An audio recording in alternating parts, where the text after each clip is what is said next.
Angry wife کو handle کرنے کا طریقہ بتلا دیجئے. اب اینگری وائف کا مطلب ہم کہاں سمجھیں گے بھائی؟ باقی بھی تو انگلش لکھو تو پتا چلے. اینگری وائف، اللہ اینگری نہ ہو یہ سیکھنا ہے. قسمت بڑی خراب چل رہی ہے.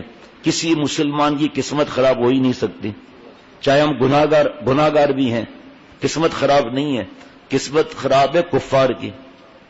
اب آپ کو میں کیسے سمجھاؤں کہ قسمت خراب کیسے؟ آپ آؤ گے دن میں، آپ کو اینگری وائف سے اس کو راضی کرنے کا بھی طریقہ بتا دیں گے. آپ اینگری نہ ہونا. اگر وہ منہ سے ڈانٹ رہی ہے آپ کو، منہ میں گلاب جامن رکھ لو، میٹھا میٹھا نکلے گا. اینگری وائف کو پٹانے کے کئی طریقے ہیں. آپ سے فیس بھی نہیں لیں گے. قہوے کا وقت ہوگا، قہوہ بھی ملے گا. آفس سے تھک کر کر سبزی لاؤ تو آلو میٹھے، آلو ہمیں بھی میٹھے کھلا دینا بھائی، ہم نے تو کبھی نہیں سنا.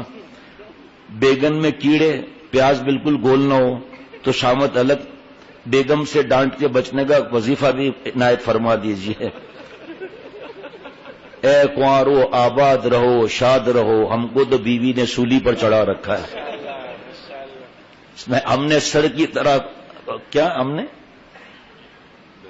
ہم نے نظروں کی طرح سر بھی جھکا رکھا ہے.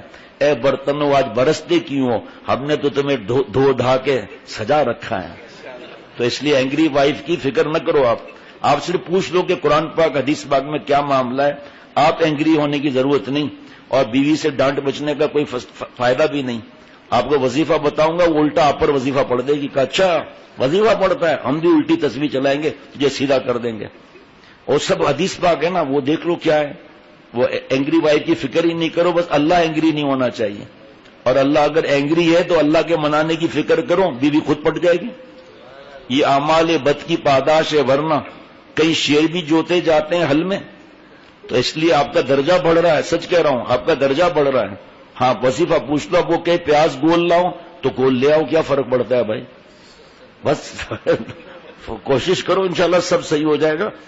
آپ فکر مت کرو، انشاءاللہ. وظیفہ بتا دیتا ہوں. یا صبح، یا سب سے بڑا وظیفہ ہر بیان میں ہوتا ہے کہ سب سے بڑا تعویذ، سب سے بڑا وظیفہ قرآن پاک نے بتا دیا تقوی ہے. تقوی سے اعلیٰ کوئی وظیفہ نہیں دیکھا. مولا کو راضی کرنے سے بڑا کوئی وظیفہ نہیں دیکھا. سب سے پھر پڑھنا کوئی منع نہیں. 7 بار بسم اللہ الرحمن الرحیم پڑھ کر کھانے پینے میں دم کر دیا کریں جب بیوی نہ ہو.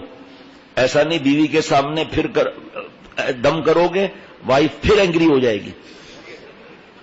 اس لیے جب وہ نہ ہو تو پھر اس کی بیوی سے کہہ دیں گے ذرا بیگم صاحب مکھن تو لے آنا، جلدی سے پھو پھو کر دینا بس اس میں. اور جب بیوی سامنے موجود ہو اس وقت اس طرح جس طرح میں کر رہا ہوں، آپ لوگوں پر ابھی میں دم کروں گا، ٹھیک؟ پتا چلا نہیں نا؟ اب بیوی کے سامنے اگر آپ نے پڑھا یا سبوح یا قدوس یا غفور یا ودود، بیوی اور اینگری ہوگی، ہم پر جادو کرتا ہے کھوچا. تو اس لیے جو ہے وہ اس کا فکر نہ کرو. اشعار اور بھی ہے، میں آپ کو سنا دوں گا اس معاملے میں، لیکن آپ ناراض نہیں ہونا. اللہ کی سفارش ذہن میں رکھنا، جتنی اللہ سے اپنی معاف کرانی ہے مجھے آپ کو، اتنا بیوی کی معاف کر لیں. یہ اینگری ہی رہیں گی، یہ پہلے بتا دیتا ہوں آپ کو. اس کی بھی بخاری شریف کی حدیث پاک ہے. المرأۃ قذل ان اقمتها کسرتها ان استمتعت بها استمتعت بها وفي عوج. عورتیں مثل ٹیڑھی پسلی کی ہیں، سیدھا کرو گے ٹوٹ جائیں گی، ان سے فائدہ اٹھانا چاہو گے فائدہ اٹھا لو گے، اور یہ ٹیڑھی ہی رہیں گی. اور جب آپ وہاں آؤ تو یہ بھی بتاؤ کہ آپ بھی اینگری ہوتے ہیں یا نہیں. یہ بھی تو بتاؤ اپنی بات کہ کس بات بیوی اور اینگری ہوتی ہے. وہاں تمہاری اینگری بھائی، والدہ کو اللہ صحت عطا فرمائے. قسمت کیسے خراب ہو گئی، کمال کرتے ہو. شادی ہو گئی ہے، آپ کی قسمت اچھی ہو گئی ہے. شکر کرو بیوی کے اینگری ہونے پر آپ برداشت کر رہے ہو، آپ کے درجات بول رہے ہیں. اب بیگن میں اگر کیڑے نکل آئے تو میں کیا کر سکتا ہوں. ایک آدمی امرود لینے گیا تو اس نے امرود کھولا، اندر سے کیڑا نکل آیا. کہ ایک امرود کے اندر کیڑا ہے، کا شکر کرو کیڑا ہے، پچھلی بار امرود سے موٹر سائیکل نکلی تھی. کہ عجیب بات نہیں، کیڑا ہی نکلے گا اور کیا نکلے گا، ہمیں کیا معلوم کہ کیڑا اندر ہے یا نہیں. گھر میں پریشانیاں اللہ دور فرما دیں، اللہ صحت عطا فرمائے.